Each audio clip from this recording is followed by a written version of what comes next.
Both of the two things that we are about to answer right now, or is it better to buy or to build, both of those things I was able to experience.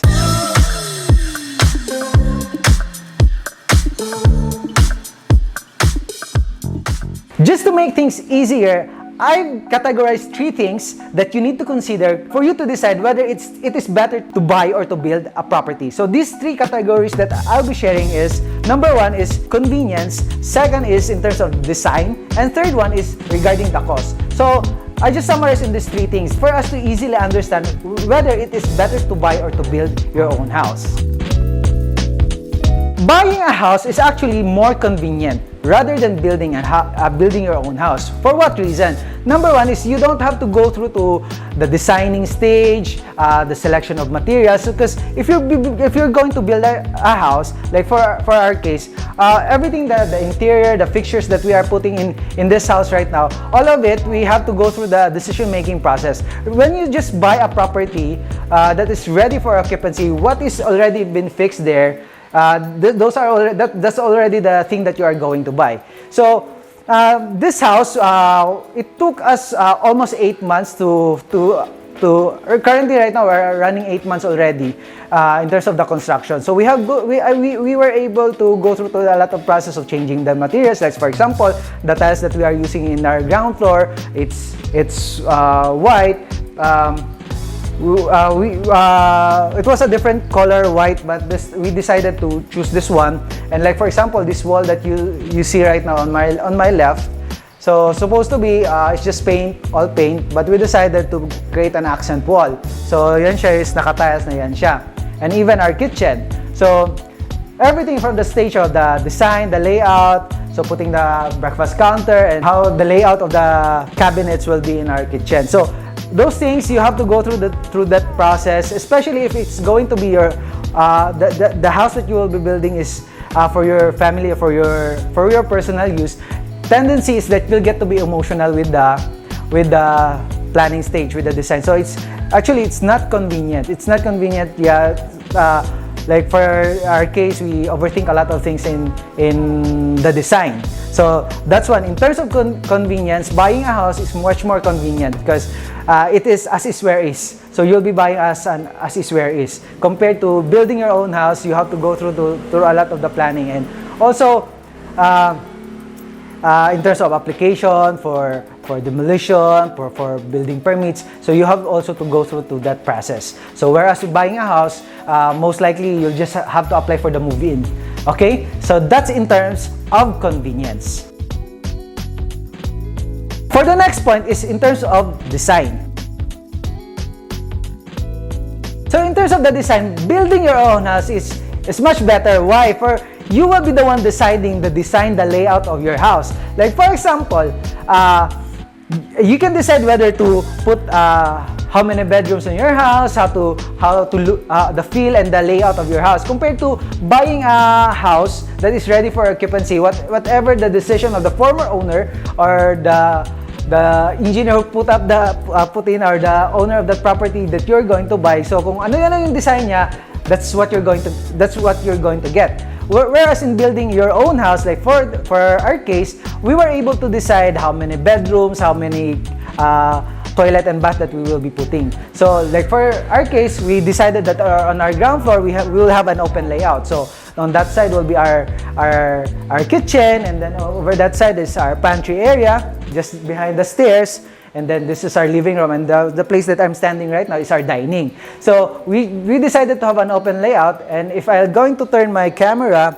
so on the side we have our garage, and this is a floor to ceiling, ano siya, sliding door, so we can open it up just in case we have some ano yan siya, we have some guests, we have a party or some sort of celebration. We can open the entire house, the layout, so we can really accommodate a lot of guests, a lot of our mga bisita. So that's one in terms of design. So building a house, really you can really think about it. You can really put in the layout that you want. So you have all that flexibility in terms of the design. Though you can renovate, that's also the thing, but sometimes in renovation, especially if like let's just say may mga fixed na mga structures, like for example poste. Yan, those are fixed structures. You cannot remove that, especially it's load bearing sa house. So yan yung downside if you'll be buying a house. So in terms of the designing, medyo you have to adjust whatever is the current state or the current layout of the house. And lastly, in terms of cost, this one, it's actually 50-50. It can be much higher, much lower in terms of cost. But generally, because I was able to go through with the experience, for me personally, so you can also correct me in the comment section if you think in this third part, or maybe you have an opinion. So in this third part, in terms of cost. So for me personally, building your own house is much cheaper compared to buying a ready for occupancy. For what reason? Most likely, when you buy a property that is ready for occupancy or a resale from a private owner, most likely the price of the land of the property, most likely may price appreciation na. So may gains na yun. So in terms of the price, so let's just say the first owner was able to buy it 10 years ago. Now that you'll be the one buying it, so yung 10 years nun may price yun. So then that's in terms of and just in case you'll be buying from a developer that is ready for occupancy. So most likely, so developers will also be thinking of their profit margin. So tendency, let's just say the construction of the actual construction was around, let's just say around 2 million. But of course, developers are doing business, so they will be putting up their margin, their profit, so on top of the total cost of the construction. So let's just say they put up 50% margin, for example na lang, conservative. But reality, based on my research, most of the developers are doing doesn't go lower than 100% of their cost. So if the cost is 2 million, most likely they'll be selling it at 4 million, 4.5 million. So in terms of cost, most likely much higher if you'll be buying from this type of properties. Though there are also cases that you'll be buying from a private owner that they are selling the property on a bargain. There's also that chance also. So there's actually, for me, there's no right or wrong in terms of this one. But for my experience, like for example, building this house, we actually was able to have it cheaper. In terms of the cost, mas lower siya when I compare it to the subdivisions that I'm selling, the houses that I'm selling that are pre-selling and ready for occupancy. So I was able to have this kind of property, in terms of the build, in terms of the layout. This house is actually 100 square meter, but the entire floor area is around 140 to 160. Because actually, there's the changes of the design, so medyo na-extend na yung may portion sa house na na-extend. So it added an additional floor area, and also I decided to have a roof deck. So that's an additional in terms of the floor area. So yung price niya. But if I try to make the comparison, I was able to have it lower compared to what currently being sold in the market right now. So and also ang good thing kasi if you'll be building is you can actually really select in terms of the fixtures or the mga materials na gamitin. So for example, for example, this tiles, the initial plan talaga was yung price nun is mga nasa 110, but we decided because we want to have a more brighter white color, so yung mga worth na 167, but I think we got that at 167 per yung piece nito. So yan siya, pero ito nagmahal, but I was able to get lower cost in terms of the kitchen. So supposed to be there's a provider here sa Davao na sikat talaga sila in terms of doing the kitchen, but we decided na we won't go through them. So may kakilala kami na is really doing good thing, mga kitchen. So yan siya. So I think kung yung price ng isa, yung sikat is mga nasa 200,000 for that entire side lang, ito lang na side for the kitchen, we were able to get 40 to 50% discount pa. Lower than the actual cost. So yan siya yung yan yung in terms of the cost, and even like yung mga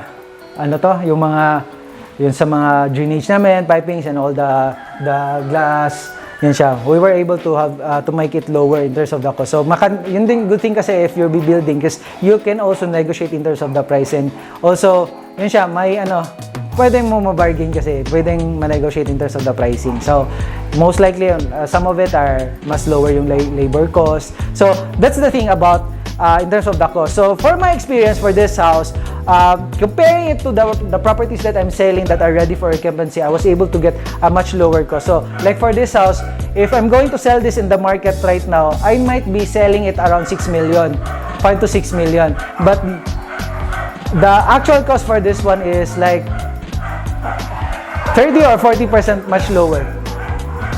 So you have actually more 50% lower. 50% lower. So I'm sorry for the background noise because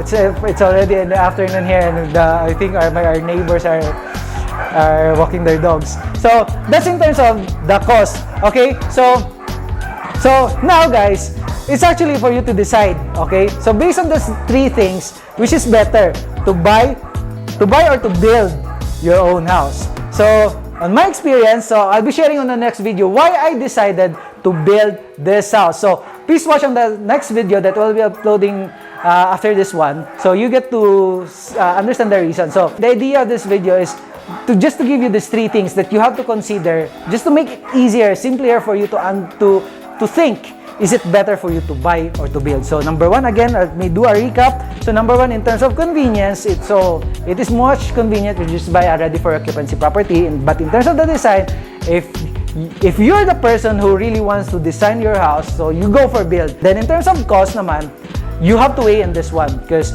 sometimes you can get a good deal from houses that are being resold. Na may mga properties talaga na you can buy it on a bargain. But for my case in this house, I was able, because the property is from my parents, so pinamana na sa amin, and then so we don't have to pay for the land, but we just have to pay for the building itself. So yun siya, you have to think about it in terms of cost. So there's actually no right or wrong in terms of this one. So again, if you always been watching us ni Arthur in our videos, so you go back again also to the purpose. And in the next video, I will be sharing to you why I decided to build this house. So if you like the videos that we are sharing, please do subscribe to our channel, ring that notification bell so you get to see all the videos that we are uploading. So thank you so much guys for watching this video. See you on my next vlog. Bye!